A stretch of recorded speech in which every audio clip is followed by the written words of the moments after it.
Hi, I am Julie with Balance Life with Julie, holistic nutritionist and certified health coach. In this week's video, I want to talk to you about gut health. What is it? How does it impact your health? And what can you do to improve it? So in a nutshell, we have microbes all over us and within us. So we have microbes on the surface of our skin, we have them up our nose, we have them in our mouth, but the place where we have the most microbes, hands down, has to be in our gut. And it's really, really important to keep the microbes in our gut, those microorganisms, really happy. The happier they are, the better our body functions. Now, unfortunately, a lot of things that we do in modern life compromise gut health, and therefore they also, in turn, it compromises immunity. There is this thin layer of cells between our gut microbiome and our immune system. And so when things start functioning not so well with our gut, inevitably it impacts our immune system. Also, most of the serotonin in our body, 90% of our serotonin lives in our gut. So that's why there's this huge connection between gut health and mood. In terms of your immune system, about 70% of your immune system lives in your gut. So it's really, really important that you pay attention to your gut health. Now, what are the signs that things might be off with your gut? Well, it can be things like if you have gas, if you have bloating, if you have skin issues, allergies, food sensitivities. Those are some of the signs that something might be off with your gut. If you're dealing with an autoimmune condition, that can be another indication that things are off with your gut. But basically, it's important to pay attention to gut health. It impacts so many different systems in our body, and the way that we digest and absorb food and how that food gets doled out to the different cells in our body, that is all handled by our digestive system. And it is also really, really important that to understand that a lot of that is actually handled by the microbes in our gut. So if our gut is unhappy, it's going to affect the way that you're digesting your food. It's going to affect how things get absorbed or don't get absorbed. So we want to pay really, really close attention. The other signs that your gut health might be off is if you're having issues going to the bathroom, or if you're going to the bathroom too much. There are so many different factors that you want to pay attention to. I'm just touching the surface of this in this short video. So the things that can help with gut health, primarily nutrition has a huge impact in how the microbes in your gut behave. So if you're eating a lot of processed sugar, a lot of meat and dairy, especially if you're having things like farmed fish or processed foods, alcohol, all of those things negatively impact your gut health. The other thing that a lot of people don't really think about are things like antibiotics. What is an antibiotic? Well, it actually destroys the microbes in your gut. It's antibiotic, as in the microbiota in your gut. So you want to make sure that if you're going through multiple rounds of antibiotics, or you've gone through a round of antibiotics, you're especially mindful of your gut health.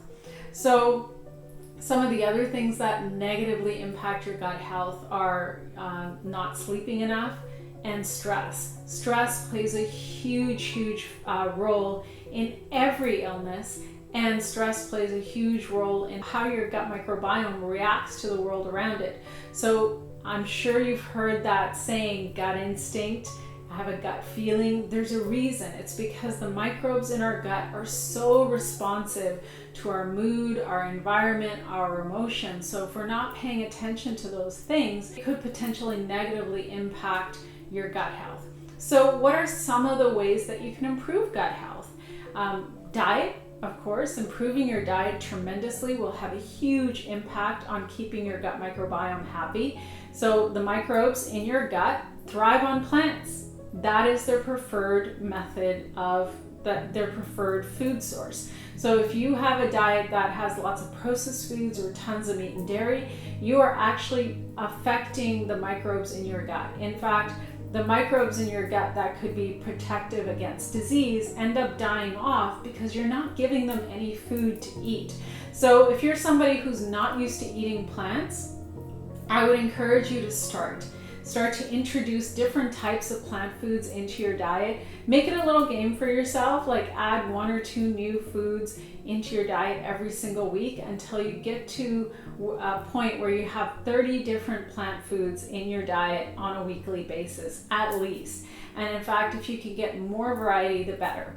So I'm talking about vegetables, fruits, legumes, lentils, different types of rice, so brown rice, black rice, that kind of stuff, as well as whole grains. So these are things that you want to have a lot of in your diet.